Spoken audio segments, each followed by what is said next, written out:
आप सभी को मेरा नमस्कार। दोस्तों, आज हम लोग एक क्वेश्चन पेपर सॉल्व करेंगे जो कि सीटेट पेपर 2 है। ये 9 दिसंबर 2018 का पेपर 2 यानी जूनियर लेवल का पेपर है और उसके हम पार्ट 3 यानी सामाजिक अध्ययन, सोशल साइंस या सामाजिक विज्ञान के प्रश्न पत्र को सॉल्व करेंगे, जो कि प्रश्न संख्या 31 से 90 तक है। यानी कि टोटल क्वेश्चंस कितने हैं सामाजिक अध्ययन में? 31 से लेकर 90 तक। तो ये जो पेपर कंडक्ट हुआ था 9 दिसंबर 2018 का पेपर है जूनियर लेवल का। तो देखिए इसमें कुछ महत्वपूर्ण इंपॉर्टेंट इंस्ट्रक्शंस भी क्या लिख रखे हैं। परीक्षार्थियों को प्रश्न संख्या 31 से 90 या तो भाग दो किसके लिए होता है? जो साइंस साइड के विद्यार्थी हैं, मैथमेटिक्स के हैं या जिनका बैकग्राउंड साइंस मैथमेटिक्स रहा है, जूलॉजी, बॉटनी, केमिस्ट्री, फिजिक्स रहा है, उनके लिए है। और जो पार्ट 3 होता है वो आर्ट साइड के लिए होता है। तो इस तरीके से क्या है कि जो सामाजिक अध्ययन वाले विद्यार्थी होते हैं उनको पार्ट 3 सॉल्व करना होता है और मैथमेटिक्स वालों को पार्ट 2। तो पार्ट 3 में क्या है कि टोटल 30 क्वेश्चन आते हैं। तो स्टार्ट करते हैं। देखिए, जैसा कि पहला क्वेश्चन क्या है आपका, वात दिग्दर्शी का प्रयोग क्या मापने के लिए किया जाता है? ऑप्शन है वायु वेग, वायु दाब, तीसरा है वायु दिशा, चौथा है वायु तापमान। यानी कि अगर इंग्लिश वर्जन की बात करें तो देखिए क्वेश्चन क्या है, wind vane is used for measuring first wind velocity, second air pressure, तीसरा है विंड डायरेक्शन और चौथा है एयर टेम्परेचर। तो इसका जो सही आंसर होगा, जो आपका विंड वेन होता है, विंड वेन वायु दिशा यानी कि विंड डायरेक्शन नापने के लिए यूज़ किया जाता है। विंड वेन यानी कि वायु की दिशा नापने के लिए विंड डायरेक्शन। अब सेकंड क्वेश्चन देखिए क्या है, वायुमंडल की निम्नलिखित में से कौन सी परत रेडियो तरंगों के संचरण में मदद करती है? तो अगर अब हम लोग वायुमंडल की परतों की बात करें तो वायुमंडल क्या है, देखिए कई परतों में बटा हुआ है। तो इसमें क्या है, विच one of the following layers of the atmosphere helps in the transmission of radio waves? पहला है स्ट्रेटोस्फेयर यानी समताप मंडल, दूसरा है मेसोस्फेयर यानी मध्य मंडल, तीसरा ऑप्शन है थर्मोस्फेयर यानी कि बाह्य वायुमंडल और चौथा है एक्सोस्फेयर यानी बहिर्मंडल। तो देखिए जो रेडियो वेव्स होती हैं, रेडियो वेव्स की अगर हम लोग बात करें तो रेडियो वेव्स वायुमंडल के थर्मोस्फेयर में पाई जाती हैं। थर्मोस्फेयर या फिर इसी को हम लोग बोलते हैं आयनोस्फेयर भी कह देते हैं। क्या कहते हैं? आयनोस्फेयर भी कहते हैं। जिसकी जो रेंज पाई जाती है 80 किलोमीटर से लेकर के 400 किलोमीटर तक की इसकी रेंज होती है। किसकी? आयनोस्फेयर की। 80 किलोमीटर से लेकर के 400 किलोमीटर के बीच इसका जोन पाया जाता है। और थर्मोस्फेयर की खासियत क्या है? जो थर्मोस्फेयर की खासियत है, इसमें इलेक्ट्रिक चार्ज पार्टिकल्स पाए जाते हैं। इलेक्ट्रिक चार्ज पार्टिकल्स यानी विद्युत आवेशित कण इसमें पाए जाते हैं, जिनको हम लोग क्या कहते हैं? आयंस। जिनको क्या कहते हैं? आयंस कहते हैं। इसमें क्या होता है, ऊंचाई के साथ साथ मतलब जैसे जैसे हाइट बढ़ती जाती है इस मंडल में, वैसे वैसे टेम्परेचर भी बढ़ता चला जाता है। और जो रेडियो वेव्स होती हैं वो यहाँ से वापस पृथ्वी पर लौट जाती हैं। यानी कि जो प्रश्न पूछा गया था कि रेडियो वेव्स किस लेयर में पाई जाती हैं, तो उसका सही आंसर क्या होगा आपका? इसका सही आंसर होगा आयनोस्फेयर या थर्मोस्फेयर। अब देखिए इसमें एक दो जो हम लोग टेलीविज़न पर प्रसारण देखते हैं, टेलीविज़न देखते हैं, वो इसी लेयर की वजह से संभव हो पाता है। एक देखिए खास चीज़ इसमें और पाई जाती है, एक्स्ट्रा चीज़ जान लीजिए इसमें। एक सुना होगा आप लोगों ने ध्रुवीय प्रकाश, ऑरोरा ऑस्ट्रियलिस,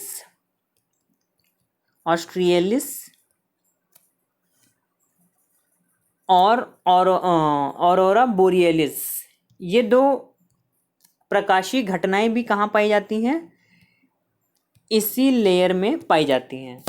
तो इस तरीके से ये जो ऑप्शन है आपका कि वायुमंडल की निम्नलिखित में से कौन सी परत रेडियो तरंगों के संचरण में मदद करती है, तो कौन सी परत है? थर्मोस्फेयर यानी बाह्य वायुमंडल। अब देखिए नेक्स्ट क्वेश्चन क्या है, पृथ्वी की विभिन्न परतों को क्रम में आंतरिक से बाह्यतम परत तक पहचानिए। यानी कि अगर हम इसका इंग्लिश वर्जन देखें तो क्या है, identify the various layers of the earth in order from interior to the outermost layer. अब देखिए आपको पता होगा कि जो अर्थ है, अर्थ की लेयर को मुख्यतः 3 भागों में बांटा गया है। अर्थ की लेयर को मुख्यतः कितने भागों में बांटा गया है? 3 भागों में। क्रस्ट जो सबसे ऊपरी परत है, क्रस्ट उसको बोलते हैं, जिसको हम लोग क्या बोलते हैं, भूपर्पटी भी कहते हैं। और दूसरा पार्ट है जिसको हम लोग बोलते हैं मेंटल, और तीसरा है उसको बोलते हैं हम लोग कोर। तो क्रस्ट, मेंटल, कोर, ये 3 पार्ट हैं। लेकिन इसमें देखिए क्वेश्चन ध्यान से पढ़िए, identify the various layers of the earth in order from interior to the outermost layer, यानी कि सबसे आंतरिक परत से बाह्य परत की ओर जाते हुए बताना है। अब ऑप्शन देखिए क्या दे रखे हैं, पहला है भूपर्पटी, फिर मेंटल, फिर बाह्य कोड, फिर आंतरिक क्रोड। इसी तरीके से सारे ऑप्शंस हैं, और इसमें भी crust, mental, outer core, inner core. तो जैसा कि अभी मैंने बताया कि जो आपका अर्थ की लेयर है वो क्या है, पहला है क्रस्ट, दूसरा है मेंटल, और सबसे सेंटर की लेयर है जिसको हम लोग बोलते हैं कोर। अब कोर में भी क्या है कि कोर के भी 2 पार्ट हैं, इनर कोर और आउटर कोर। इसी तरीके से मेंटल के भी 2 पार्ट हैं, अपर मेंटल और लोअर मेंटल। और इसी तरह क्रस्ट का भी, अपर क्रस्ट और लोअर क्रस्ट। तो अब हम सीरियल की बात करें तो देखिए ऑप्शन क्या क्या है। सबसे पहले है इनर कोर, जैसा कि अभी बताया, सबसे पहले क्या है, इनर कोर। फिर उसके बाद किसका नंबर आता है, आउटर कोर का। फिर इनर कोर, आउटर कोर के बाद ऊपर सीरियल वाइज चलें तो क्या है आपका मेंटल, यानी इनर कोर, आउटर कोर, फिर है मेंटल, और जो सबसे अपर लेयर है उसको क्या कहते हैं, क्रस्ट कहते हैं।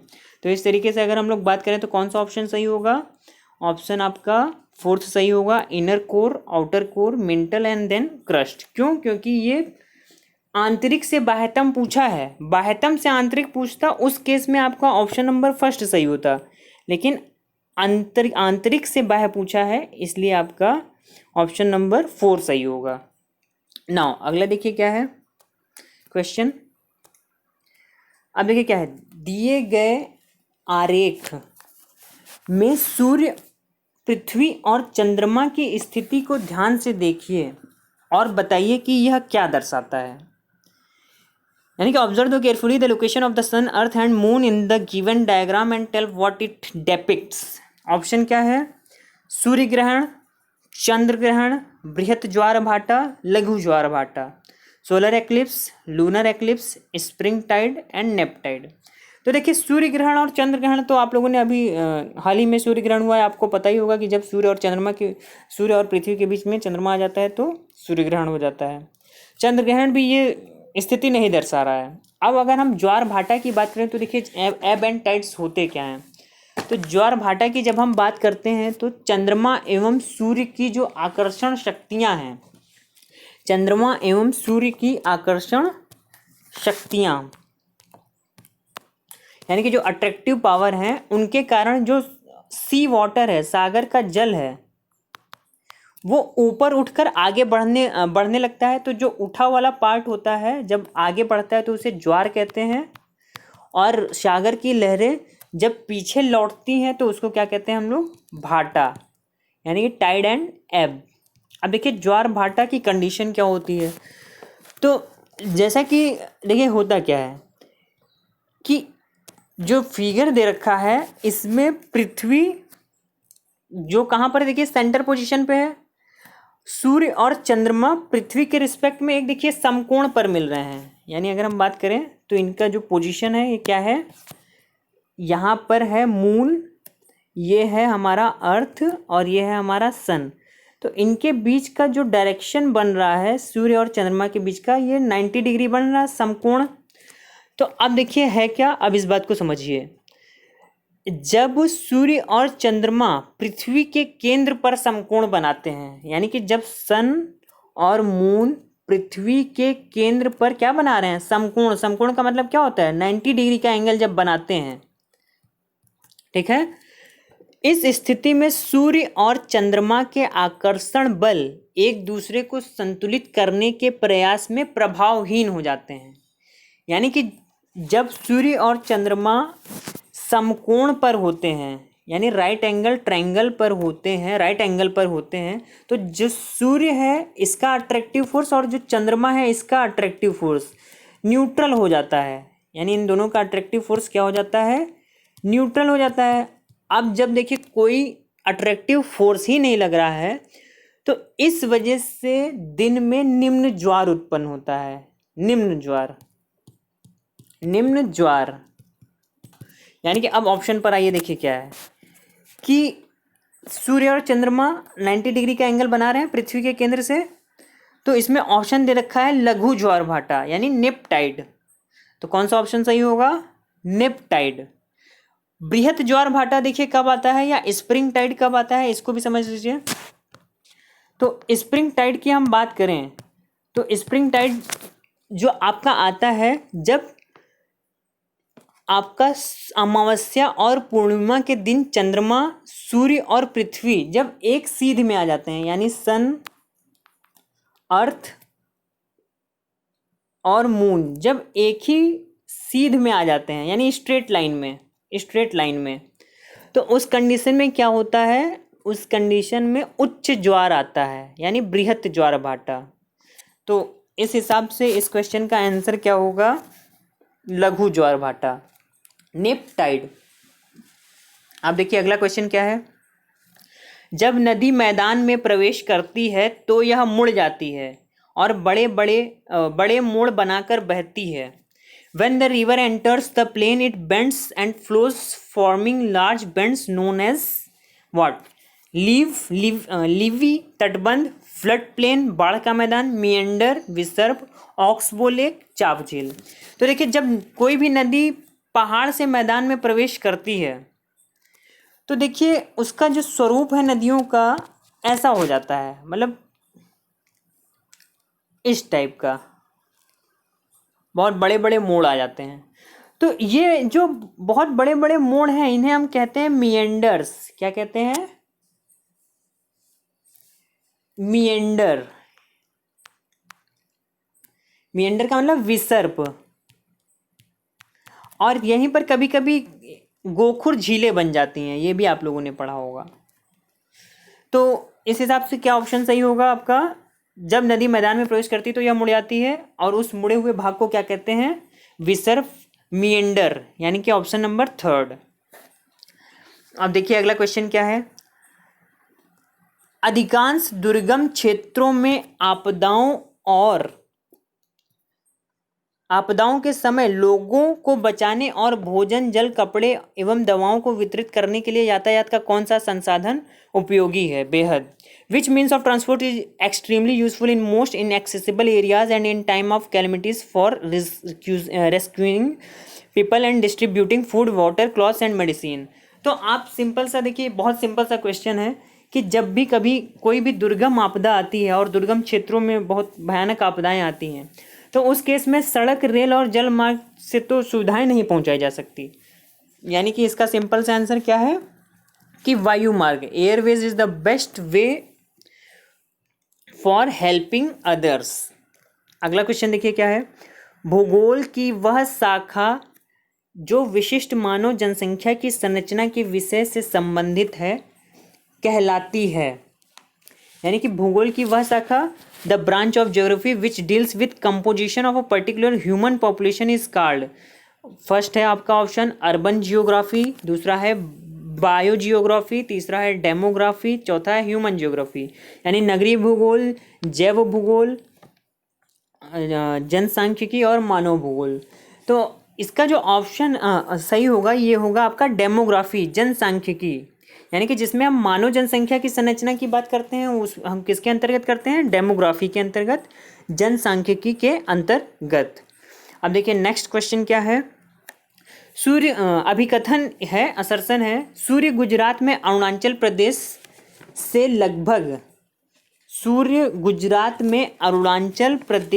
लगभग 2 घंटे बाद अस्त होता है।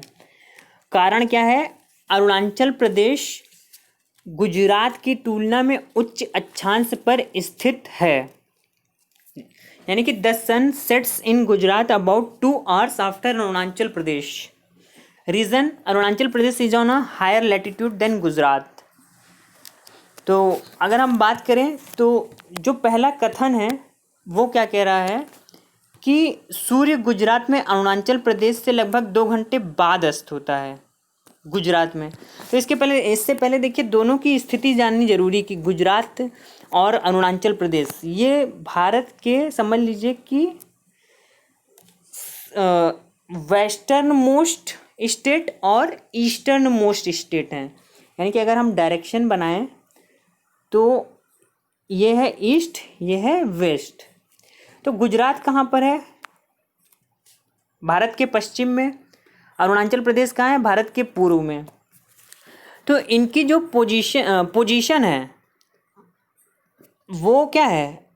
एकदम अलग अलग है। यानी कि अगर हम इनकी पोजीशन की बात करें तो गुजरात एकदम कहाँ है? जो अरुणाचल प्रदेश है, भारत की जो अवस्थिति है अरुणाचल प्रदेश में वो है 97 डिग्री 25 मिनट ईस्ट से लेकर के 68 डिग्री 7 मिनट ईस्ट गुजरात में। यानी भारत का जो एक्सपेंशन है कहाँ से कहाँ तक है? पश्चिम से पूर्व की बात करें तो 68 डिग्री 7 मिनट ईस्ट से, यानी ये गुजरात है, और 97 डिग्री 25 मिनट ईस्ट ये आपका अरुणाचल प्रदेश है। अब इन दोनों जगहों के बीच का में लगभग 2 घंटे का अंतर आ जाता है। तो ये कह रहा है कि जो गुजरात है में अरुणाचल प्रदेश से लगभग 2 घंटे बाद अस्त होता है। तो जाहिर सी बात है कि सबसे पहले अरुणाचल प्रदेश में सूर्य उगेगा और 2 घंटे का अंतर आएगा, तो 2 घंटे बाद ही तो गुजरात में जो है सूर्य डूबेगा, अस्त होगा। तो पहली बात तो समझ में आ रही है कि सही है, ठीक है। अब दूसरी बात ये कह रहे हैं कि कारण क्या है? अरुणाचल प्रदेश गुजरात की तुलना में उच्च अक्षांश पर स्थित है। अब इसका कारण ध्यान से समझिएगा क्या है कि कारण सही है या नहीं। अगर हम अर्थ बनाएं तो उसमें क्या है, अर्थ पर ग्लोब को अगर हम 2 भागों में बांटे तो आप देखते होंगे कि एक अक्षांश होता है, एक देशांतर होता है। तो हम यहाँ पर अगर इंडिया के रिस्पेक्ट में बात कर रहे हैं तो जो लोकेशन है गुजरात की वो कहाँ पर है? 97 डिग्री 68 डिग्री 7 मिनट ईस्ट है, और ये देशांतर है ना कि अक्षांश है। क्या है? इसको देशांतर बोलते हैं। यानी जो गुजरात की लोकेशन है वो 68 डिग्री 7 मिनट देशांतर पर अवस्थित है, यानी खड़ी लाइन जो ग्लोब की होती है। इसी तरह Arunachal Pradesh 98 degree 25 minute east की ओर है। और ऑप्शन में यहाँ कारण दे रखा है उच्च अक्षांश की बात कर रहा है, जबकि अरुणाचल प्रदेश गुजरात की तुलना में उच्च अक्षांश पर स्थित है क्या? नहीं, जो उनका अक्षांश है लगभग एक ही है, एक ही जोन में है। भाई मान लीजिए यहाँ गुजरात है और हल्का सा यहाँ पर क्या है, यहाँ पर आपका अरुणाचल प्रदेश है, तो अक्षांश तो लगभग एक ही पड़ जाएगा आसपास थोड़ा बहुत। लेकिन देशांतर की बात करें तो देशांतर में डिफरेंस है ना, इस वजह से जो है कि सूर्य यहाँ पहले उग रहा है और यहाँ पर बाद में। तो इसका रीज़न यही है कि यहाँ जो कारण दिया गया है वो वैलिड कारण नहीं है। क्यों? क्योंकि दोनों की जो स्थिति है उच्च अक्षांश की बजाय देशांतर में डिफर करती है, तो कारण यहाँ पर सही नहीं है। तो इसका ऑप्शन सही क्या होगा? जो सूर्य गुजरात में अरुणाचल प्रदेश से लगभग 2 घंटे बाद अस्त होता है, यानी कि ए सही है, और अरुणाचल प्रदेश गुजरात की तुलना में उच्च स्थान पर स्थित है, ये भी क्या है? सही है। क्यों? क्योंकि अभी जैसे हमने देखा कि उच्च अक्षांश, अगर भारत का मैप देखिए तो अरुणाचल प्रदेश थोड़ा सा ऊपर होगा और गुजरात थोड़ा सा नीचे दिखेगा। लेकिन ये जो स्पष्टीकरण है ये सही स्पष्टीकरण नहीं कर रहा है। इसका 2 घंटे बाद अस्त होने का कारण ये सही से स्पष्ट नहीं कर रहा है। इस तरीके से पहला इसका ऑप्शन क्या सही होगा कि ए तथा आर दोनों सत्य हैं, लेकिन आर ए को स्पष्ट नहीं करता है। अब आगे देखिए क्या है, निम्नलिखित में से कौन सा ऊर्जा का गैर परंपरागत स्रोत है। तो देखिए गैर परंपरागत स्रोत क्या होते हैं, जो ऊर्जा के गैर परंपरागत स्रोत होते हैं, जैसे हम लोग ईंधन जलाते हैं, जैसे प्राकृतिक गैस है, जैसे कोयला है, ये हमारे ईंधन के क्या हैं, परंपरागत स्रोत हैं। सॉरी परंपरागत स्रोत हैं। लेकिन गैर परंपरागत स्रोत क्या है, जिन्हें हम वर्षों से यूज़ करते नहीं आ रहे हैं, जिनका अब हमने खोज किया है, जैसे सौर ऊर्जा। तो अगर हम बात करें तो गैर परंपरागत और नॉन गैर परंपरागत स्रोत का मतलब क्या कह सकते हैं, जैसे जो आपका सौर ऊर्जा है ये आपका गैर परंपरागत स्रोत है। सौर ऊर्जा क्या है, आपका गैर परंपरागत स्रोत है। तो ऊर्जा के देखिए जो परंपरागत स्रोत हैं, इसके एग्जाम्पल देख लीजिए, जैसे क्या है, खनिज तेल है, प्राकृतिक गैस है, और आपका ईंधन है, कोयला है, जल विद्युत है। ये सब क्या है, ऊर्जा के परंपरागत स्रोत हैं। अब गैर परंपरागत स्रोत की बात करें तो गैर परंपरागत स्रोत क्या है ऊर्जा के, जैसे देखिए सौर ऊर्जा, जैसे देखिए पवन ऊर्जा, सौर ऊर्जा, ज्वारीय ऊर्जा, परमाणु ऊर्जा, बायोगैस और भूतापीय ऊर्जा। ये सारे क्या हैं, ये आपके गैर परंपरागत स्रोत हैं जो कभी नष्ट नहीं हो सकते हैं, जिनका उपयोग हम हमेशा के लिए कर सकते हैं। इनसे कम लागत भी आती है और इसमें बड़ी मात्रा में ऊर्जा का उत्पादन भी होता है। अब देखिए अगला क्वेश्चन क्या है, यानी कि इस क्वेश्चन का आंसर क्या होगा, विच one of the following is a non conventional source of energy. तो क्या है answer, solar energy. Solar energy is non conventional energy. अब देखिए क्या है, विशेष रूप से निर्मित टैंकों और तालाबों में मछली का प्रजनन कहलाता है। यानी कि विशेष रूप से निर्मित टैंकों और तालाबों में मछली का प्रजनन क्या कहलाता है, the breeding of fish in specially constructed tanks and ponds is known as. पहला ऑप्शन है आपका सेरीकल्चर, दूसरा है विटिकल्चर, तीसरा है हॉर्टिकल्चर, चौथा है पिसिकल्चर। तो अगर हम इसके आंसर की बात करें तो जो मछली पालन है तालाबों और टैंकों में, उसको हम लोग पिसिकल्चर कहते हैं। यानी इसका ऑप्शन क्या होगा, पिसिकल्चर, ऑप्शन नंबर 4। नाउ अब देखिए क्या है, स्थल का एक सकरा भाग जो दो बड़े स्थलीय भागों को एक दूसरे से जोड़ता है, उसे क्या कहते हैं। यानी कि a narrow strip of land joining two land masses is known as strait, isthmus, island, bay. तो जो नैरो स्ट्रिप है यानी स्थल का एक संकरा भाग है, दो बड़े स्थल भाग उसको जोड़ेंगे तो उसको जल संधि कहेंगे, स्थल संधि कहेंगे, द्वीप कहेंगे या खाड़ी कहेंगे। तो उसको हम लोग बोलते हैं स्थल संधि, इस्थमस। क्या बोलते हैं, स्थल संधि यानी इस्थमस। बहुत इंपॉर्टेंट क्वेश्चन है ये। अगला देखिए क्वेश्चन क्या है, निम्नलिखित में से कौन सा महाद्वीप आकार में सबसे छोटा है। तो ये बहुत सिंपल सा कॉमन सा क्वेश्चन है, विच one of the following continents is smallest in size. तो कौन सा सबसे छोटा कॉन्टिनेंट है, आपको पता होगा, ऑस्ट्रेलिया। ऑस्ट्रेलिया सबसे छोटा कॉन्टिनेंट है। अगला क्वेश्चन देखिए क्या है, उच्च प्राथमिक स्तर पर सामाजिक विज्ञान में शामिल है। अब देखिए जब अपर प्राइमरी स्टेज की बात करते हैं तो बच्चों को क्या क्या पढ़ाया जाता है। सबसे पहले तो देखिए क्या है, इतिहास, फिर भूगोल, फिर राजनीतिक विज्ञान। देखिए मनोविज्ञान का कोई काम ही नहीं है, ये नहीं आएगा। दूसरा ऑप्शन है इतिहास, भूगोल, अर्थशास्त्र, समाजशास्त्र। समाजशास्त्र भी अभी इंट्रोड्यूस नहीं कराया जाता है बच्चों को। एक ऑप्शन है इतिहास, भूगोल, राजनीतिक विज्ञान और अर्थशास्त्र। तो ये मोस्ट अप्रोप्रिएट ऑप्शन है। तो इसके अकॉर्डिंग क्या है, 43 का आंसर क्या होगा, थर्ड, कि history, geography, political science and economics. अब देखिए आगे बात करें क्या है, अगला क्वेश्चन है, आगमनात्मक अधिगम निम्नलिखित में से किस विधा का विरोधाभासी है। यानी inductive learning is contradictory to which one of the following approaches, expository teaching, structural training, simulation, mastery learning. यानी व्याख्यानात्मक शिक्षण, संरचनात्मक प्रशिक्षण, अनुकरण और निपुणात्मक अधिगम। अब एक चीज़ समझ लीजिए क्या है, जैसे जो आगमनात्मक, जो इंडक्टिव मेथड है, इंडक्टिव मेथड में होता क्या है, इंडक्टिव मेथड में क्या होता है, हम लोग बच्चों को एग्जाम्पल से रूल की ओर ले जाते हैं। तो इंडक्टिव मेथड एक तरीके की क्या है, मनोवैज्ञानिक विधि है, आपको पता होगा। इससे हम लोग बच्चों को मैथमेटिक्स और ग्रामर ज़्यादा पढ़ाते हैं। क्यों? क्योंकि इसमें बच्चों को क्या है कि ज़्यादा से ज़्यादा खूब ढेर सारे पहले एग्जाम्पल बताए जाते हैं।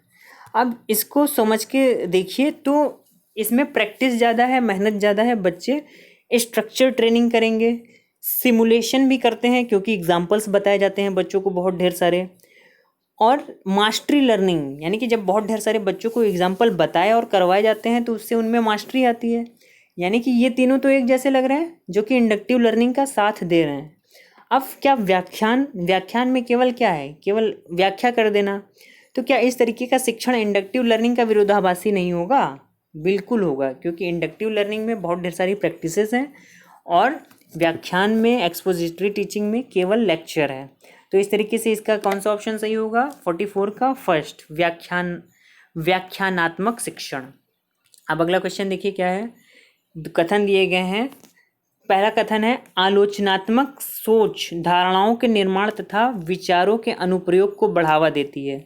यानी critical thinking promotes the building of concepts, application and expansion of ideas. Second one क्या है, यह दूसरों के तर्कों और विश्वास को समझने और मूल्यांकन में मदद नहीं करती। It doesn't help in understanding and evaluating arguments and beliefs of others. तो ऑप्शन क्या क्या है? ए सत्य है, बी असत्य है, ए असत्य है, बी सत्य है, दोनों असत्य हैं और दोनों सत्य हैं। तो देखिए क्या है, जो आलोचनात्मक थिंकिंग होती है, जो क्रिटिकल थिंकिंग होती है, ये तो क्लियर है कि धारणाओं के निर्माण तथा विचारों के अनुप्रयोग और विस्तारों को बढ़ावा देती है। क्योंकि क्रिटिकल थिंकिंग का काम क्या है? बच्चे को क्रिटिसाइज करने, कॉन्सेप्ट को क्रिटिसाइज करना, क्रिटिकल रूप से सोचे, उसमें नए विचारों को जोड़े, नई धारणाओं को जोड़े। तो पहला पॉइंट तो सत्य है। अब दूसरा पॉइंट की बात करें, यह दूसरों के तर्क और विश्वास को समझने और मूल्यांकन करने में मदद नहीं करती। अब देखिए ये कितना विरोधाभासी है। यानी कि ऊपर कहा जा रहा है कि ये धारणाओं के निर्माण, विचारों के अनुप्रयोग और विस्तारों को बढ़ावा देती है, और बाद में ये भी कहा जा रहा है कि दूसरों के तर्कों और विश्वासों को समझने और मूल्यांकन में मदद नहीं करती। तो ये पॉइंट क्या है? असत्य है, बी वाला, कि ये जब आलोचनात्मक थिंकिंग धारणाओं का विकास कर सकती है तो दूसरों के तर्क और विश्वासों को क्या समझने में मदद नहीं करेगी। तो इस तरीके से क्या है कि पहला पॉइंट ए सत्य है और बी असत्य है। क्योंकि बी असत्य क्यों है? क्योंकि ये खंडन कर रहा है क्रिटिकल थिंकिंग का, इसलिए असत्य है। यानी कि कौन सा ऑप्शन सही है 45 का? पहला, ए सत्य है और बी असत्य है। अब अगला क्वेश्चन देखिए क्या है, what is an empirical evidence, यानी कि अनुभवजन्य साक्ष्य क्या है? तो पहला ऑप्शन क्या है, इंद्रियों के माध्यम से वास्तविक दुनिया में एकत्रित आंकड़े,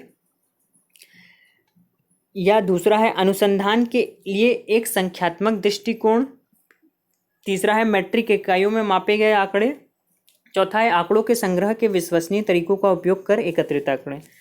अब देखिए एम्पिरिकल का मतलब ही जैसे नाम से देखिए पता चला, अनुभवजन्य मतलब कि फील्ड एक्सपीरियंस। जब तक किसी भी चीज़ को, किसी भी कॉन्सेप्ट को आप खुद से अनुभव ना करिए तब तक उस पर विश्वास ना करिए। तो अब इस शब्द से ही समझ जाइए कि कौन सा ऑप्शन सही हो सकता है। तो सबसे अप्रोप्रिएट ऑप्शन क्या लग रहा है? इंद्रियों के माध्यम से वास्तविक दुनिया में एकत्रित आंकड़ों को कलेक्ट करना, यानी कि ऑप्शन नंबर 1 सही है। कि डेटा कलेक्शन कैसे करता है इंसान? रियल वर्ल्ड में अपने इंद्रियों और ज्ञानेंद्रियों के द्वारा। भाई आप अपनी ज्ञानेंद्रियों की मदद से ही तो किसी चीज़ का अनुभव करते हैं, या बिना ज्ञानेंद्रियों से को आप अनुभव कर लेंगे? कोई कॉन्सेप्ट है, कोई कॉन्क्रीट एक्सपीरियंसेस है, आप जब तक देखेंगे नहीं आप उसको कैसे महसूस करेंगे? डॉग क्या है, एलिफेंट क्या है, पेड़ पौधे क्या है, ताजमहल क्या है, पहाड़ पर्वत, ये सब क्या है? ये अनुभवजन्य साक्ष्य हैं। जब तक आप अनुभव नहीं करते तब तक आप विश्वास नहीं मानते, आपका कॉन्सेप्ट क्लियर नहीं होता है।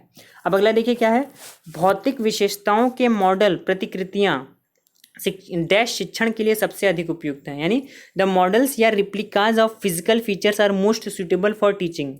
अब देखिए सिंपल सी बात है, इसमें समझ में आ रहा है कि जो ज्योग्राफी है उसमें जितना ज़्यादा आप जितने ज़्यादा मॉडल्स 3D मॉडल हो, 2D मॉडल हो, उसके माध्यम से अगर बच्चों को पढ़ाएंगे तो बच्चों का कॉन्सेप्ट और ज़्यादा क्लियर होगा।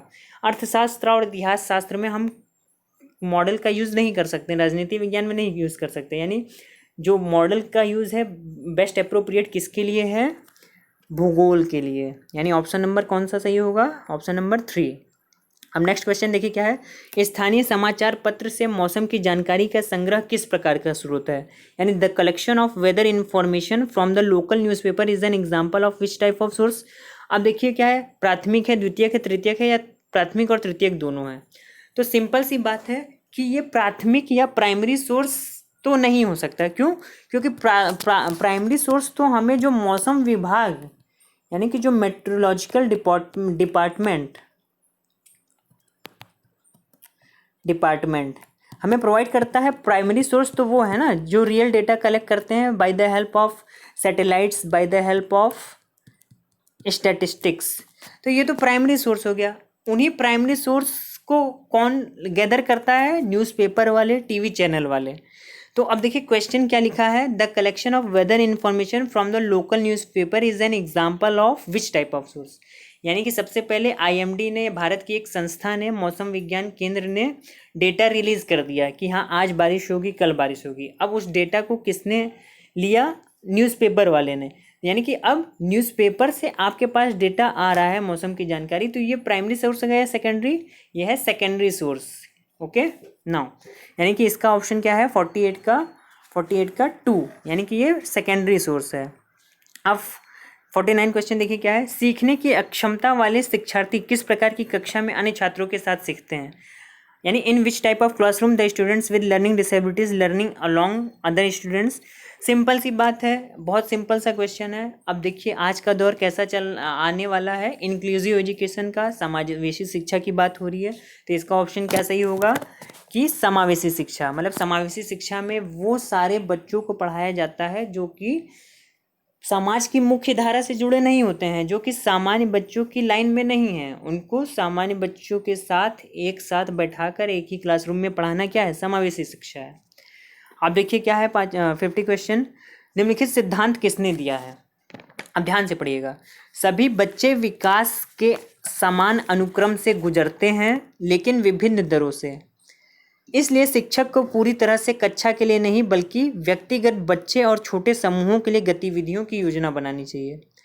देखिए ये जो बात कही है, सबसे पहली लाइन, सभी बच्चे विकास के समान अनुक्रम से गुजरते हैं, ये एकदम रट डालिए। इस बात को सबसे पहले किसने कहा है? ज्या विलियम फ्रिच प्याजे ने।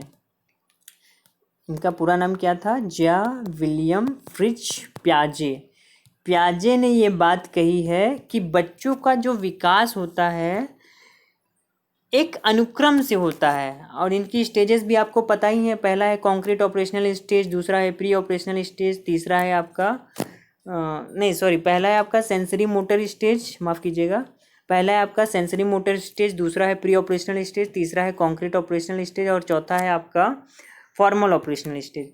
जो कि ये है 0 से 2 ईयर, फिर 2 से 7 ईयर, फिर 7 to 11 ईयर, और फिर 11 ईयर टू एडल्टहुड। तो इस तरीके से क्या है, ज्या प्याजे क्या कहते हैं कि बच्चों का जो विकास है एक समान अनुक्रम से गुजरता है, लेकिन जो रेट होती है अलग अलग होती है। इसलिए शिक्षक को हमेशा क्या चाहिए कि पूरी तरह से कक्षा के लिए नहीं बल्कि व्यक्तिगत बच्चे और छोटे समूहों के लिए गतिविधियों की योजना बनानी चाहिए। तो इस हिसाब से कौन सा ऑप्शन सही होगा? ऑप्शन नंबर 4, ज्या प्याजे। अब अगला क्वेश्चन देखिए क्या है, कक्षा में सहकारी शिक्षा को बढ़ावा देने के लिए एक शिक्षक को चाहिए। In order to promote cooperative learning in the classroom और टीचर शुड। कोऑपरेटिव लर्निंग के लिए क्या होना चाहिए? अब आप ही सोचिए, बच्चों को कैसे बढ़ाया जाए सहकारी शिक्षा? तो छात्रों को बहस और चर्चाओं में लगाएं, दूसरा है उन्हें व्यक्तिगत परियोजनाएं दें, तीसरा है काम के लिए कक्षा को छोटे समूह में विभाजित करें, परियोजना को करने के लिए उन्हें विभिन्न स्रोत प्रदान करें। अब देखिए क्या है कि उन्हें व्यक्तिगत परियोजनाएं दें, ये तो कहीं से सहकारी शिक्षा को बढ़ावा नहीं देगा कोऑपरेटिव लर्निंग का।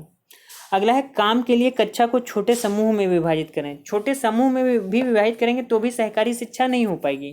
क्यों? क्योंकि सारे बच्चे एक साथ इन्वॉल्व नहीं होंगे। परियोजना को करने के लिए उन्हें विभिन्न स्रोत प्रदान करें, ये भी अप्रोप्रिएट ऑप्शन नहीं है। सबसे अच्छा ऑप्शन कौन सा है? छात्रों को बहस और चर्चाओं में लगाएं, क्योंकि जब बच्चे ग्रुप डिस्कशन करते हैं, जब डिबेट करते हैं तो एक साथ इंगेज्ड हो जाते हैं, तो वो जो लर्निंग होगी वो एक कोऑपरेटिव लर्निंग होगी। अब अगला क्वेश्चन देखिए क्या है, एक आत्मनिर्देशित आत्म अनुशासित सोच जो एक उचित तरीके से गुणवत्ता के उच्चतम स्तर पर तर्क करने का प्रयास होती है, उसे क्या कहते हैं? देखिए उसे क्या कहते हैं, अभी शुरुआत में हम लोगों ने पढ़ा था क्रिटिकल थिंकिंग के बारे में। तो ऑप्शन इसमें क्या है, आलोचनात्मक सोच, जटिल सोच, बुद्धिमान सोच, अमूर्त सोच। तो देखिए क्या, a self guided self discipline thinking, मतलब कि जब आप आत्मनिर्देशित होकर आत्म अनुशासित होकर सोच जो एक उचित तरीके से गुणवत्ता के उच्चतम स्तर पर तर्क करने का प्रयास करती है, तो उसको हम कहते हैं क्रिटिकल थिंकिंग। क्या कहते हैं, क्रिटिकल थिंकिंग। अब अगला क्वेश्चन देखिए क्या है, अजंता की गुफा चित्रों में इस्तेमाल किए गए रंग निम्नलिखित में से किस सामग्री से प्राप्त किए गए हैं। तो इसका ऑप्शन होगा ऑप्शन नंबर 3, पौधों और खनिज से। The colours used in the Ajanta caves painting have been derived from which of the following materials. पौधों और खनिज, प्लांट एंड मिनरल्स से। अब देखिए अगला क्वेश्चन क्या है, सबसे पुरानी पांडुलिपियां पर लिखी गई थी। तो the earliest manuscripts were written on palm leaves, stones, paper and wood. तो देखिए सबसे पहले पत्रों पर ही जो है सबसे पुरानी पांडुलिपियां लिखी गई थी। तो सबसे पुरानी पांडुलिपियां किस पे लिखी गई थी, पाम लीव्स पे, यानी इसका आंसर क्या होगा, ऑप्शन नंबर 1। अब देखिए अगला क्वेश्चन क्या है, मानव इतिहास में निम्नलिखित में से कौन सी अवधि या काल सबसे लंबा है। अब मानव इतिहास की हम लोग बात करें तो मानव इतिहास बहुत ही बृहद है। अगर मानव इतिहास में देखिए ऑप्शन इसमें क्या क्या दे रखा है, ऑप्शन है पूरा पाषाण काल, मध्य पाषाण काल, नव पाषाण काल या महापाषाण काल। तो अगर बात करें तो देखिए जो पूरा पाषाण काल है, पूरा पाषाण काल की जो अवधि है 5 लाख वर्ष पूर्व, यानी BC, बिफोर क्राइस्ट, से लेकर के माना जाता है 10,000 ईस्वी पूर्व तक। ठीक है, पूरा पाषाण काल की अवधि क्या मानी जाती है, 5 लाख वर्ष पूर्व से लेकर के 10,000 ईस्वी पूर्व तक। उसके बाद आपका देखिए ऑप्शन दे रखा है मध्य पाषाण काल। तो मध्य पाषाण काल की अवधि जो मानी जाती है 10,000 ईस्वी पूर्व से लेकर के 8,000 ईस्वी पूर्व तक, यानी बिफोर क्राइस्ट लिखा है। उसके बाद आप अगला ऑप्शन है आपका नव पाषाण काल और फिर है महापाषाण काल। अब नव पाषाण काल की जो अवधि आपकी मानी जाती है 8,000 ईस्वी पूर्व का समय, लगभग 8,000 ईस्वी पूर्व, मतलब कि वही मध्य पाषाण काल के बाद का समय। अब अगर हम नव पाषाण काल के बाद की बात करें जो आपका महापाषाण काल है, तो महापाषाण काल का भी अवधि जो है नव पाषाण काल की समाप्ति के पश्चात आई, महापाषाण काल। तो इस तरीके से अगर हम लोग बात करें तो हम सबसे पहले सबसे लंबी अवधि किसकी हम लोगों ने देखी, सबसे लंबी अवधि है पूरा पाषाण काल की, जो कि 5 लाख वर्ष पूर्व से लेकर के आपका कहाँ तक है 10,000 ईस्वी पूर्व तक। तो क्वेश्चन में यही दे रखा है कि किसकी अवधि काल सबसे लंबा है, तो क्या है पैलियोलिथिक एज, यानी पूरा पाषाण काल। तो इसका ऑप्शन होगा 55 का 1। अब देखिए 56 नंबर क्या है, दिए गए कथनों में ए और बी को पढ़िए और सही उत्तर का चयन कीजिए। क्या है ए और बी, इसमें है मेहरगढ़ पाकिस्तान के बोलन दर्रे के पास एक उपजाऊ मैदान में स्थित है। ठीक है, यानी कि मेहरगढ़ अब प्रेजेंटली आज कहाँ पर स्थित है, पाकिस्तान में। दूसरा ऑप्शन कह रहा है यहाँ खेती और पशुपालन के साक्ष्य पाए जाते हैं, मेहरगढ़ में खेती और पशुपालन के साक्ष्य पाए जाते हैं। अब अगर हम लोग बात करें तो यहाँ पर देखिए क्या है, ऑप्शन ए सत्य है और बी असत्य है, ए असत्य है बी सत्य है, और ए और बी दोनों सत्य हैं, और ए और बी दोनों सत्य हैं। तो अगर हम लोग बात करें तो इसका जो ऑप्शन सही होगा, ऑप्शन नंबर ए और बी दोनों सत्य हैं, यानी कि ऑप्शन नंबर 4। मेहरगढ़ प्रेजेंटली कहाँ पर सिचुएटेड है आज के ज़माने में, मेहरगढ़ पाकिस्तान में बोलन दर्रे के पास एक उपजाऊ मैदान है, ये बात सही है। और यहाँ पर खेती और पशुपालन के साक्ष्य भी पाए गए हैं, ये भी बात बिल्कुल सही है। तो इस तरीके से इसका ऑप्शन क्या होगा, ए और बी दोनों सत्य हैं। अब अगला देखिए क्वेश्चन क्या है, भारत के निम्नलिखित राज्यों में से किस एक राज्य में हड़प्पा के नगर सबसे बड़ी संख्या में मिले हैं। ये भी बहुत इंपॉर्टेंट क्वेश्चन है। तो इसका जो आंसर होगा वो क्या होगा, पहला ऑप्शन है देखिए पंजाब, हरियाणा, गुजरात, और जम्मू कश्मीर, ये चारों ऑप्शन है। तो इसका जो आंसर सही होगा 57 का वो है गुजरात। गुजरात यानी कि in which of the following states of India the largest number of Harappan sites have been found. Answer क्या है? गुजरात में। गुजरात में सबसे ज़्यादा हड़प्पा के नगर पाए गए हैं। अब देखिए अगला क्वेश्चन है, ऋग्वेद मूल रूप से निम्नलिखित में से किस भाषा में रचा गया है? तो आपको पता है कि जो हमारा ऋग्वेद है वो संस्कृत भाषा में रचा गया है। तो ऑप्शन क्या है? ऑप्शन थर्ड, संस्कृत भाषा में। अब देखिए क्या है अगला क्वेश्चन, 6ठी शताब्दी ईसा पूर्व में मगध महाजनपद के पहले शासक कौन थे? अब मगध महाजनपद की बात करें तो आपको याद होगा, जैसे देखिए इसमें ऑप्शन क्या दे रखा है, महावीर स्वामी, प्रसेनजीत, बिंबिसार और अजातशत्रु। तो अगर हम बात करें मगध साम्राज्य की तो हर्यक वंश सबसे पहले जो आया था 544 ईस्वी पूर्व में, 544 से 412 ईस्वी पूर्व। इसी समय मगध साम्राज्य शक्तिशाली होकर उभरा। और हर्यक वंश का प्रथम शासक ही कौन था? बिंबसार। कौन था? बिंबसार, जो कि 544 ईस्वी से लेकर के 492 ईस्वी पूर्व तक उसने शासन किया था। तो इस हिसाब से इस क्वेश्चन का आंसर क्या सही होगा? बिंबसार, यानी कि 6ठी शताब्दी ईसा पूर्व के मगध महाजनपद के पहले शासक कौन थे? बिंबसार। अब देखिए उसके बाद अगला क्वेश्चन क्या है, निम्नलिखित में से कौन सा बौद्ध धर्म के त्रिरत्नों में से एक है? तो ये आप लोगों ने पढ़ा ही होगा, बुद्धम शरणम गच्छामि, धम्मम शरणम गच्छामि और संघम शरणम गच्छामि। ये तो तीन उनका मोटो ही है। यानी कि बचा कौन? अहिंसा। अहिंसा इनके त्रिरत्नों में से नहीं है। बौद्ध धर्म के त्रिरत्न में से क्या नहीं है शामिल? अहिंसा शामिल नहीं है। अब अगला क्वेश्चन देखिए क्या है, निम्नलिखित में से कौन राज्यसभा सदस्यों का चुनाव करता है? निम्नलिखित में से कौन राज्यसभा सदस्यों का चुनाव करता है? तो अगर हम बात करें तो ऑप्शन इसमें कौन कौन से हैं? वोटर्स इन असेंबली कॉन्स्टिट्यूएंसी, वोटर्स इन पार्लियामेंट्री कॉन्स्टिट्यूएंसी, लोकसभा मेंबर और मेंबर ऑफ लेजिस्लेटिव असेंबली। तो देखिए राज्यसभा के सदस्यों की बात हो रही है, तो राज्यसभा के सदस्यों का चुनाव करते हैं वोटर्स इन असेंबली कॉन्स्टिट्यूएंसी, यानी कि members of legislative assemblies, members of legislative assemblies MLAs करते हैं। इसको ध्यान से समझ लीजिएगा। Who among the following elects the Rajya Sabha members, निम्नलिखित में से कौन राज्यसभा सदस्यों का चुनाव करता है?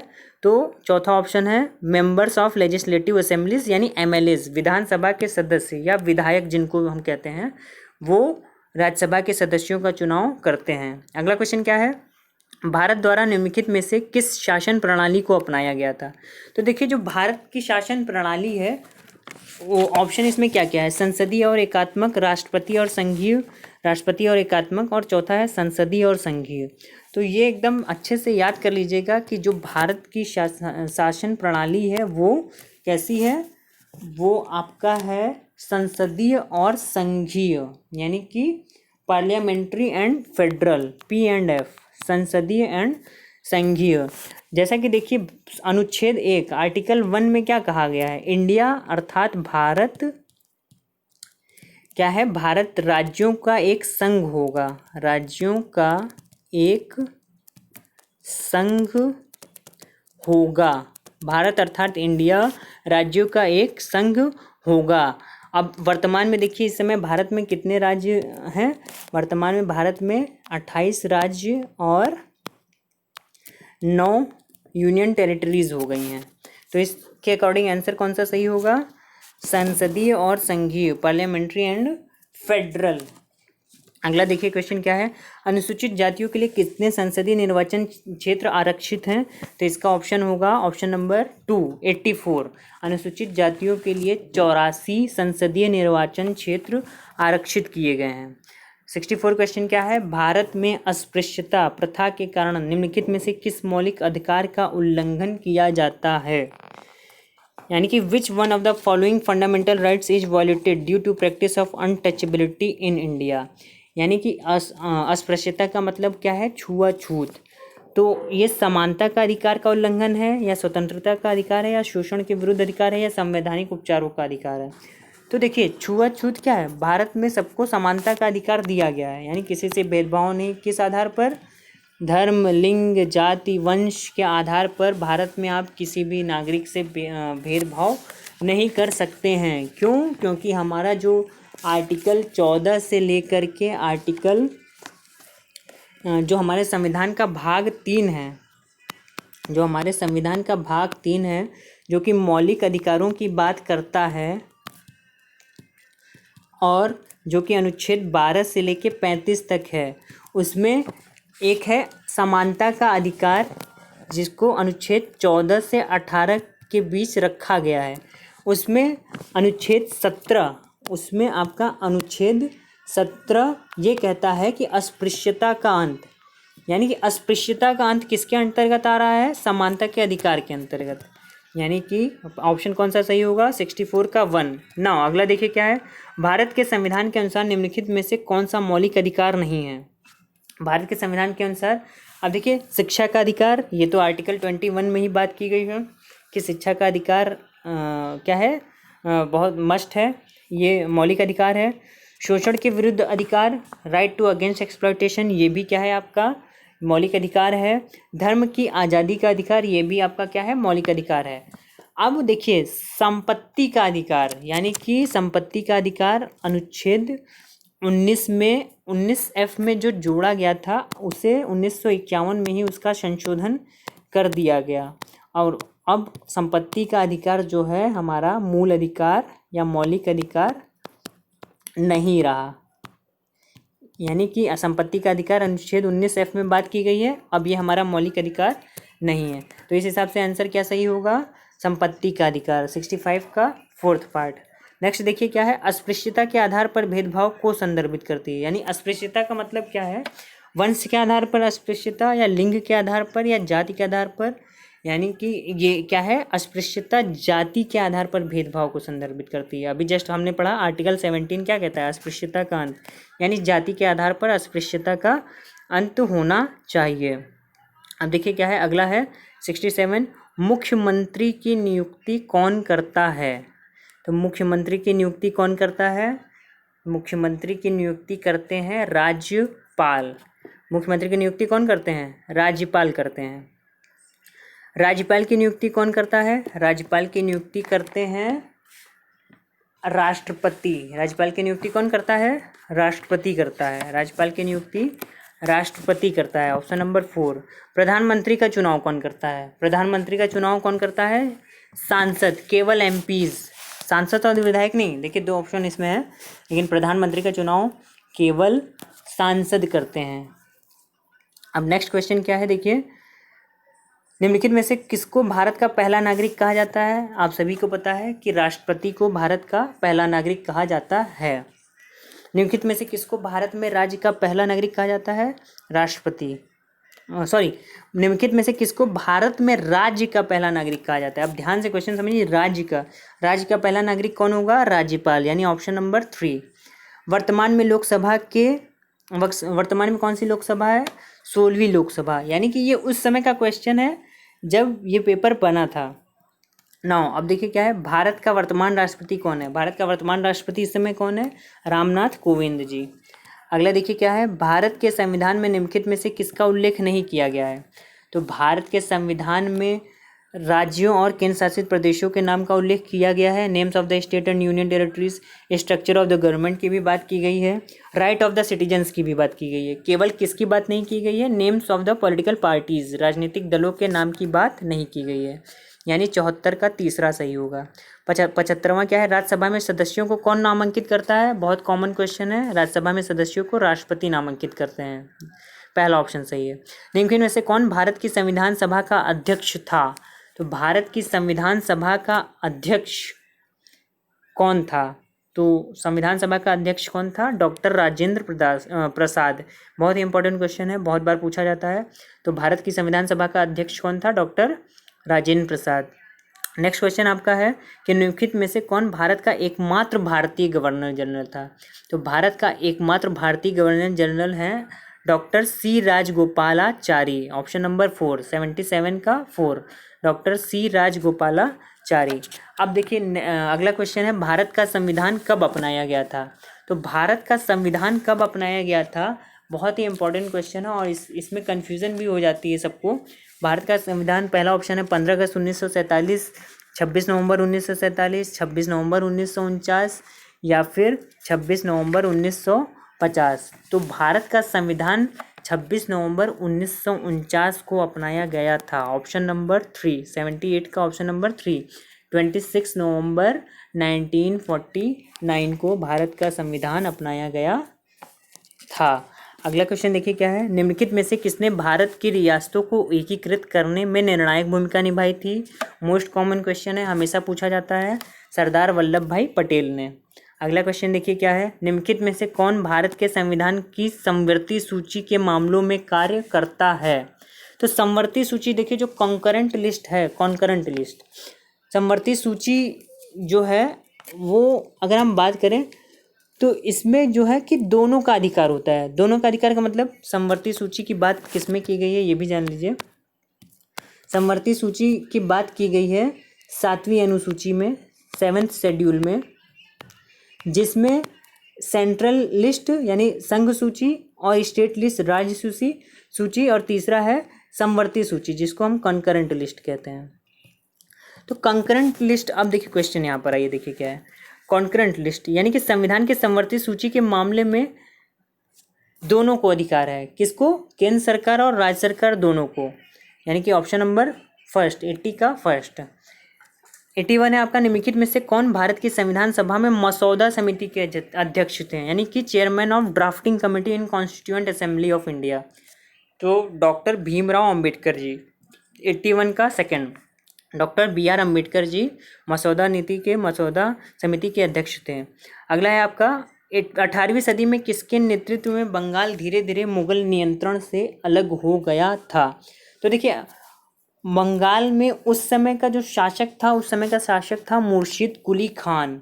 उन्हीं के नेतृत्व में 18वीं सदी में बंगाल धीरे धीरे मुगलों के नियंत्रण से अलग हो गया, ऑप्शन नंबर 1, मुर्शिद कुली खान। निम्नलिखित में से किस गवर्नर जनरल ने फैसला किया कि बहादुर शाह जफर आखिरी मुगल सम्राट होंगे और उनकी मृत्यु के बाद किसी भी वंशज को शासक के रूप में पहचाना नहीं जाएगा? तो इसका आंसर होगा, उस समय के जो गवर्नर जनरल थे लॉर्ड कैनिंग ने ये डिसाइड किया था कि अब कोई भी मुगल सम्राट नहीं होगा, बहादुर शाह जफर ही आखिरी मुगल सम्राट होंगे। अगला क्वेश्चन क्या है देखिए, किस गवर्नर ने घोषित किया था कि अवध पर गलत तरीके से शासन किया जा रहा था और उचित प्रशासन सुनिश्चित करने के लिए ब्रिटिश शासन की आवश्यकता थी? ये बहुत ही इंपॉर्टेंट और फेमस क्वेश्चन है और इसका आंसर है Lord Dalhousie, option number 3, Lord Dalhousie ने ये घोषणा की थी। कानपुर के किस शासक ने खुद को पेशवा कहा? तो कानपुर के किस शासक ने खुद को पेशवा कहा? बहुत इंपॉर्टेंट क्वेश्चन है ये भी, नाना साहब ने, फर्स्ट है नाना साहब। कारखाने के विषय में पढ़ाने के लिए सबसे उपयोगी विधि क्या होगी? तो कारखाने के विषय में पढ़ाने के लिए सबसे उपयोगी विधि क्या है? एक कहानी सुनाना, किसी विशेषज्ञ को निमंत्रित करना, किसी औद्योगिक कारखाने की यात्रा आयोजित करना या एक डॉक्यूमेंट्री फिल्म बनाना। तो देखिए अभी शुरुआत में जब हम लोगों ने पढ़ा था ज्योग्राफी, जब भी आप पढ़ेंगे ज़्यादा से ज़्यादा experience, learning by experience, excursion method, field trip, इसके द्वारा। तो कारखाना सिखाना है, तो जब तक आप किसी औद्योगिक कारखाने की यात्रा आयोजित नहीं करवाएंगे बच्चे को, तब तक आप उसको सही कॉन्सेप्ट नहीं सिखा सकते। तो 86 का कौन सा सही होगा ऑप्शन नंबर 3। 87 देखिए क्या है, एजुसेट से क्या अभिप्राय है? एजुसेट क्या है? तो एजू का मतलब देखिए शुरुआत में एडीयू का मतलब एजुकेशन यानी शिक्षा। तो एजुकेशन क्या है? एक रॉकेट जिसका उपयोग मानव निर्मित उपग्रहों को सूर्य की कक्षा में स्थापित करने के लिए किया जाता है। सौरमंडल में खोजा गया ग्रह है, एक नया ग्रह है, एक क्षुद्र ग्रह है या एक मानव निर्मित भारतीय उपग्रह है? तो जो एजू सैटेलाइट है यह मानव निर्मित भारतीय उपग्रह है, ऑप्शन नंबर 4 सही होगा। अगला है पंचवाणी और बीजक में निम्नलिखित में से किस महान हस्ती के छंद और विचारों को संरक्षित किया गया है? तो बीजक आपको पता ही होगा कबीर जी की है और पंचवाणी में भी कबीर जी के छंदों को रखा गया है। तो इसका ऑप्शन क्या सही होगा? Option number 2 Kabirdas ji. अब देखिए 89 है, एलोरा की गुफा का भित्ति चित्र जिसमें विष्णु को नरसिंह अर्थात पुरुष सिंह के रूप में दिखाया गया है किस काल की कृति है? तो ये गुर्जर प्रतिहार काल है, राष्ट्रकूट काल है, चालुक्य काल है, गुप्त काल है। तो ये क्या है, राष्ट्रकूट काल है। राष्ट्रकूट काल का रचनाएं है, इसका ऑप्शन क्या होगा 89 का बी, राष्ट्रकूट काल। अब देखिए लास्ट क्वेश्चन क्या है, निम्नलिखित में से कौन सा संगठन उपनिषद में आस्था रखता है। तो कौन सा संगठन है, बहुत इंपॉर्टेंट क्वेश्चन है। इसका आंसर होगा 90 का फर्स्ट, ब्रह्म समाज। ब्रह्म समाज ऐसा संगठन है जो कि उपनिषद में आस्था रखता होगा। तो इस तरीके से आज हम लोगों ने दिसंबर 2018 सीटेट का जूनियर लेवल का सामाजिक अध्ययन का पार्ट क्वेश्चन नंबर 31 से लेकर 90 तक हम लोगों ने सॉल्व किया। आशा करता हूँ आप लोगों को ये क्वेश्चन पेपर समझ में आया होगा। अगर आप लोगों को अच्छा लगा तो नेक्स्ट क्लास में फिर कोई और क्वेश्चन पेपर हम लोग सॉल्व करेंगे। अगर आपको वीडियो अच्छा लगा तो इसे सब्सक्राइब एंड शेयर कीजिए, और अगर कोई कन्फ्यूज़न है तो आप कमेंट के द्वारा पूछ सकते हैं। थैंक यू सो मच, आपका दिन शुभ हो।